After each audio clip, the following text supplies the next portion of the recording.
We've all heard about the benefits of vitamin D. It's great for your bones, but there's also evidence this morning that says vitamin D may also lower blood pressure. Our health expert, Dr. Campbell, here this morning to shed some light. Doctor, good to see you. Good to see you. Before we get to the recent reports of how it affects blood pressure, let's talk about vitamin D for a moment and how we get it in our diet. How do we do that? So vitamin D is an essential nutrient, and it's actually quite difficult to get in adequate amounts in diet. Right. Really, we see it in fishes, some yogurts, actually some mushrooms. But for the most part, we rely on milk that's fortified, or the vitamin D is added to it. Right. Interestingly, just getting the vitamin D is not enough. It has to be broken down and changed into its active form by the liver and kidneys in our body so it can be used.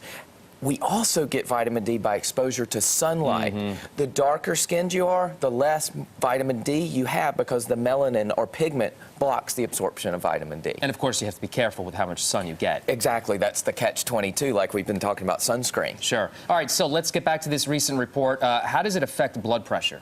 Interestingly, a study out of London looked at about 155,000 patients, and they measured the active form of vitamin D in their blood, and they found for every 10% increase in vitamin D levels, they had an 8% decreased risk for high blood pressure, which is really unique and I think something we need to pay attention to. So somebody who is watching their blood pressure, what do you recommend? I think that you make sure you get the adequate vitamin D, which is recommended at 600 international units a day until you're 70, and then they're actually asking for 800. If you're pregnant or breastfeeding, you need even more vitamin D in your diet. You could also supplements, right, as well? And that is really critical. Work with your doctor to find out what supplements you need. What other benefits from vitamin D can we get? It is an amazing vitamin. We found that it can help with cancer, it can help with diabetes, boost immunity. So it does a lot of things that we haven't completely sorted out, but we know it's an important nutrient for us all. And it's kind of odd considering, you know, we've been trying to find solutions to all of this for so long, and it's just simply found in food and supplementation, right?